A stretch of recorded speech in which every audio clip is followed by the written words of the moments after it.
please subscribe and don't forget to press the bell icon to get notified whenever we upload a new video.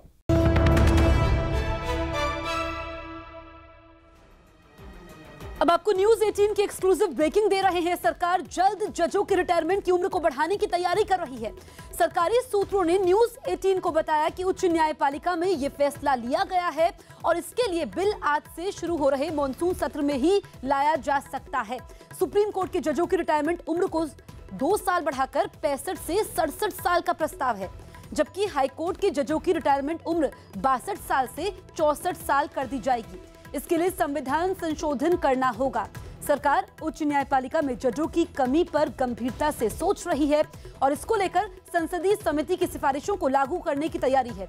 Supreme court के जज A K. Goyal के विदाई समारोह में भी attorney general के वेणुगोपाल ने ये मुद्दा उठाया था।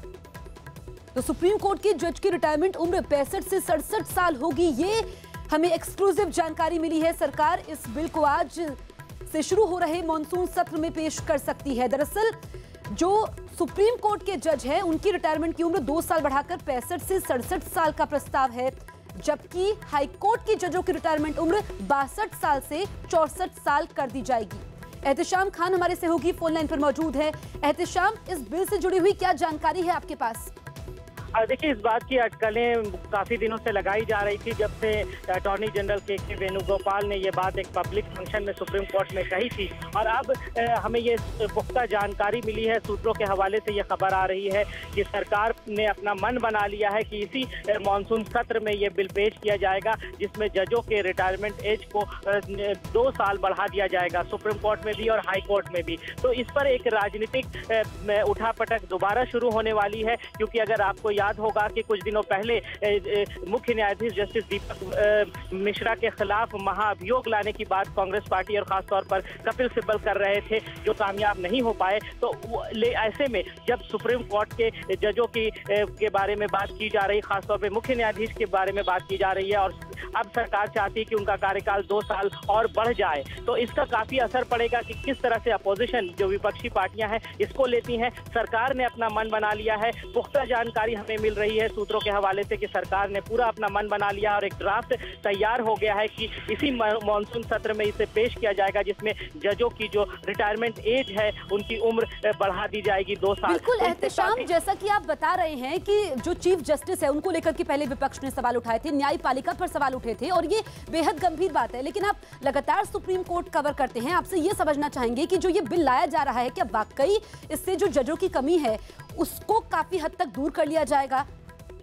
देखिए, सरकार का यही तर्क है कि अपॉइंटमेंट पिछले कई सालों से रुके हुए थे। अभी हाल के दिनों में कुछ अपॉइंटमेंट हुए हैं, क्योंकि जो अपॉइंटमेंट की जो प्रक्रिया है उसको लेकर काफ़ी बहस हुई है। सुप्रीम कोर्ट ने भी जो फैसला दिया था एनजेएसी का, उसके बाद से अपॉइंटमेंट्स रुके हुए थे। हाल के दिनों में कुछ नियुक्तियाँ ज़रूर हुई हैं, लेकिन इससे काफ़ी वैकेंसी अभी भी खाली है, जो कि हाई कोर्ट्स में है। ज़्यादातर हाई कोर्ट्स में बहुत सारी वैकेंसीज हैं। बड़े हाई कोर्ट जैसे उत्तर प्रदेश का जो इलाहाबाद हाई कोर्ट है, उसमें बहुत सारी वैकेंसीज हैं, और सुप्रीम कोर्ट में भी अभी एक पद खाली है। तो इसके मद्देनजर सरकार का यही तर्क है कि जो नियुक्तियां हैं उनको वो हो नहीं पा रही हैं, तो ऐसे में जजों की जो उम्र है, वो रिटायरमेंट एज वो बढ़ा दी जाए। ये सरकार का तर्क है। ये कितना सही है या गलत, ये बहस का मुद्दा हो सकता है, लेकिन विपक्ष इसको दूसरे नजर से जरूर देखेगा कि क्या मुख्य न्यायाधीश को 2 साल और ज्यादा देने के मकसद से ये किया जा रहा है, या फिर जो पूरा लाइन ऑफ सक्सेशन है कि इसके बाद जस्टिस गोगोई को बनना है मुख्य न्यायाधीश, वो डिस्टर्ब हो जाएगा। क्योंकि अगर 2 साल और जस्टिस दीपक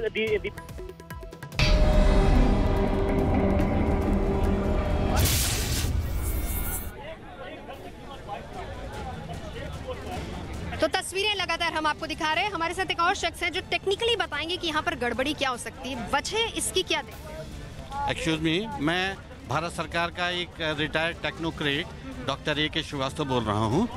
मैं इस क्षेत्र का जानकार हूँ और मैं आपको बता सकता हूँ कि ये पूरा एनसीआर क्षेत्र जो है ये भारत सरकार के अर्थक्वेक जोन 4 में आता है। इसका मतलब है कि ये इसकी फाउंडेशन बहुत ही वीक है और यहाँ पर जो भी कंस्ट्रक्शन होना चाहिए उसके लिए ये जो स्ट्रीमलाइन पॉलिसी है गवर्नमेंट ऑफ इंडिया की, उसके हिसाब से इसके फाउंडेशन बहुत डीप सीटेड बनने चाहिए और ये केजेस बनना चाहिए, इसके लिए गर्डर्स के केजेस बनना चाहिए, उसके ऊपर कंस्ट्रक्शन किया जाना चाहिए, जो कि यहाँ पर था नहीं, जो कि आप बता रहे हैं। बिल्कुल नहीं था। तस्वीरें सर, मैं आती हूँ आपके पास, तस्वीरें, क्योंकि बहुत सारे लोग यहाँ पर हैं, रो कर बिलक कर अपनी अपनी बात कह रहे हैं। यहाँ पर हमारे साथ एक और महिला, ज़रा उनसे बात करने की कोशिश करते हैं। मैम, आपसे मैं जानना चाहूँगी, 3 साल की बच्ची है, मैं क्या करूँगी उसके साथ, मेरा पूरा फ्यूचर खराब हो गया। आपके कौन लोग यहाँ रहते थे? मैं खुद ही रहती थी, मेरा फ्लैट था यहाँ पे फर्स्ट फ्लोर पे। कब से शिफ्ट हुए थे आप यहाँ पर? मैं 2 दिन में शिफ्ट हो रही थी, मेरा सारा सामान सब हो गया था। वो आपने इनॉग्रेशन जो घर की करवाई थी सब करवा दिया मैंने, पूरे 22 लाख रुपए पेमेंट करी है और ऊपर से मैंने इनॉग्रेशन जो करवाई थी 2 लाख रुपए उसमें लगा दिया है। कितने फ्लैट्स थे यहाँ पर, बता पाएंगे? फ्लैट थे, एक फ्लोर पे 4 फ्लैट थे। मैं कहाँ जाऊँ, मैं तो बिल्कुल बर्बाद हो चुकी। तिनका करके मैंने यहाँ जोड़ा, पूंजी अपनी सारी लुटा दी। कितने लोग? 3 साल की बच्ची है हम 3 जने हैं, हम तो सेफ है, जिंदगी बच गई, पर सब कुछ तो चला गया ना। इस वक्त ये हादसा हुआ, आप कहाँ थे? हम अपने घर थे, हम रेंट पे रहते हैं दिल्ली में। तो हमें तो कॉल आया यहाँ से कि ऐसा हो गया, उसी समय हम आए 9:15 बजे 9:30 के बीच में। अच्छा, ये बताइए, इस बिल्डिंग में और भी लोग रहते थे? और भी 10-15 लोग रहते थे, शिफ्ट हो चुके थे, नीचे वो रहती थी मजदूर लोग, कम से कम 20-25 जने हैं इस बिल्डिंग में, और ज्यादा भी हो सकता है। आपने जिस वक्त ये घर खरीदा था, आपको पता था कि कौन कंस्ट्रक्शन करा रहा है, किसकी जमीन है, पूरी छानबीन की थी? टू मूव लिया था, ये पूरा बना हुआ था। किससे लिया था? हमने उससे ब्रोकर से लिया था, कासिम से। कासिम ब्रोकर था, लेकिन कासिम का तो नाम आ रहा है कि वो बिल्डर था। नहीं, बिल्डर नहीं है, वो दोनों मिले हुए हैं, लेकिन हमें यहीं मिलता है, जब भी हम आते थे यहीं पे वो बैठा हुआ था नीचे। और कितने में खरीदा? 22 लाख में हमने खरीदा, ऊपर से हमने 2 लाख रुपए इसमें लगा रखे हैं। मेरी तो पूरी जिंदगी चली गई ना, मेरी छोटी बच्ची है 3 साल की, मैं क्या करूंगी आगे, कुछ भी नहीं बचा अब मेरे पास। कौन से माले पे था आपका घर? फर्स्ट फ्लोर पे था, अपर ग्राउंड फ्लोर। और कितने माले की इजाजत थी, कुछ पता है आपको? बताया? 5 बने हुए थे, 5 फ्लोर ही बने हुए थे। और आपने पता किया था इस बात का कि कितने की इजाजत है, और क्या 5 की थी इजाजत? हाँ, 5 फ्लोर ही बने हुए थे मैम। मैं इतनी जानकारी नहीं, मैं बहुत मुझसे हूँ, हमारे पास पैसा कम था इसलिए हमने यहाँ पे लिया।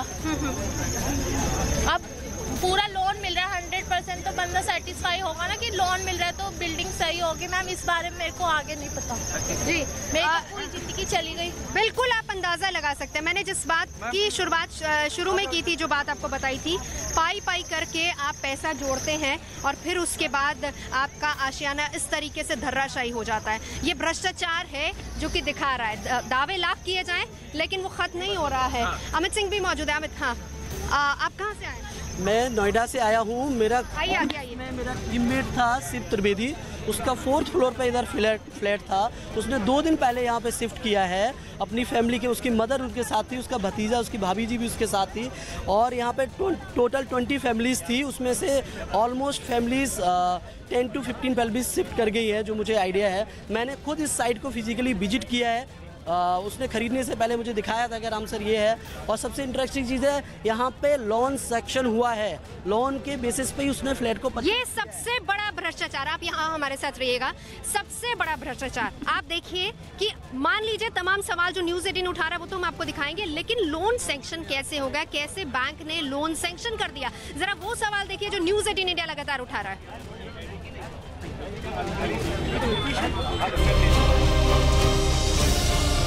कि आखिरकार इसका कंस्ट्रक्शन हुआ कैसे।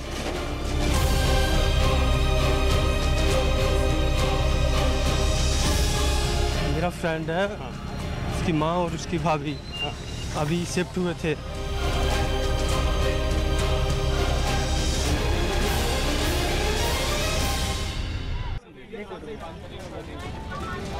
अपनों की तलाश में लोग यहाँ पर आ रहे हैं।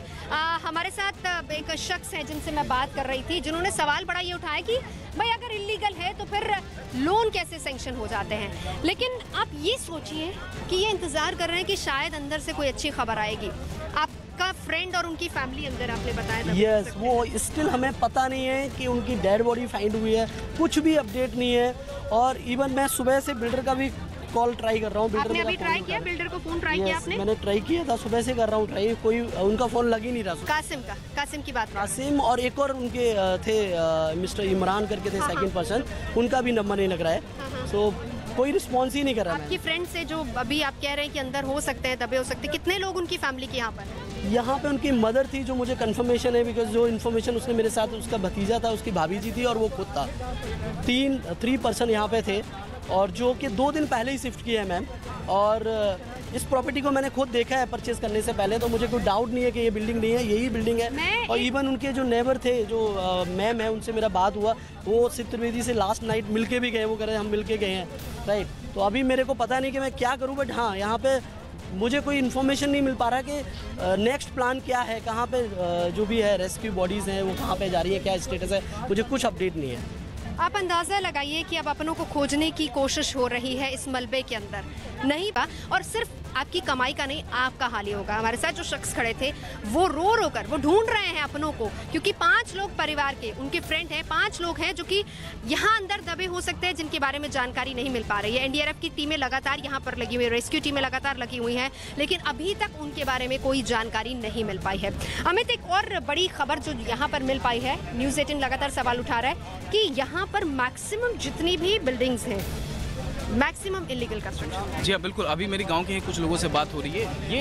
ये जो बिल्डिंग है, इस बिल्डिंग के RWA के जो सदस्य थे, वो जाकर सीधे DM और ADM से मुलाकात करते हैं और बाकायदे एक शिकायत दर्ज कराते हैं कि जो इलाके में जो पूरा जो इलीगल कंस्ट्रक्शन हो रहा है, उससे उन्हें काफ़ी दिक्कतें हो रही हैं और उससे उन्हें काफ़ी दिक्कतें हो रही है। यहाँ तक कि जब उन्हें अपनी गाड़ियाँ 4 व्हीलर लेकर आना होता है तो काफ़ी दिक्कतें होती हैं, जो धूल भरी हवाएँ चलती हैं। इसके अलावा तमाम और ज़्यादा दिक्कतें, और उन्होंने मटेरियल की भी बात की, जो मटेरियल्स इस्तेमाल किए जा रहे हैं वो सही क्वालिटी के नहीं है। तो ये सब तमाम इसी बिल्डिंग, ये जो RWA है जो हमारे सामने ठीक इस जो कोलैप्स की है, उस बिल्डिंग के ठीक सामने रोड के ऑपोजिट जो बिल्डिंग है उसके RWA ने कंप्लेन किया, और उसके बाद जो DM थे उन्होंने इस पूरे मामले को CEO को रेफर कर दिया। अभी मेरी RWA के सदस्य से कुछ बातें हो रही थी, उनका कहना है कि इस पूरे इलाके में तकरीबन 100 बीघे जमीन पे इलीगल कंस्ट्रक्शन हुआ है और धड़ल्ले से अभी भी कई जगहों पे हो रहा है। जब DM से बात कर रहे थे जिम्मेदारी, तो उन्होंने लोगों पर ही डाल दी कि जाइए आपको मतलब लोगों को देखना चाहिए, परखना चाहिए, मतलब लोग इंक्वायरी करें, आपकी तरफ से इजाजत मिलती रहे लेकिन लोग इंक्वायरी करते रहे। तो जवाबदेही फिलहाल किसी की नहीं है।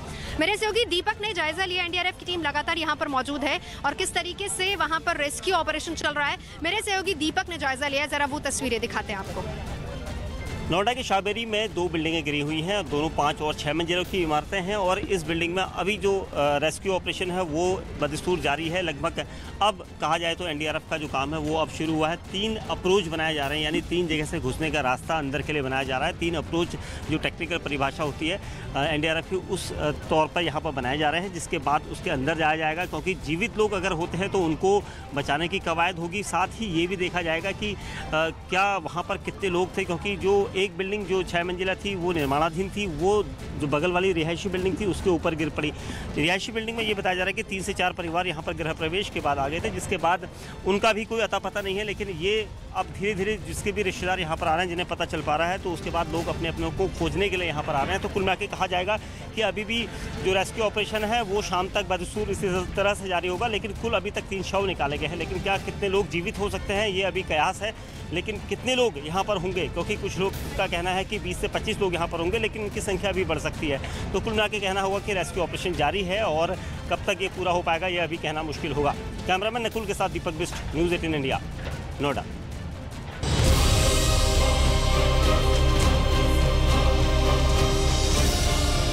कि आखिरकार इसका कंस्ट्रक्शन हुआ कैसे?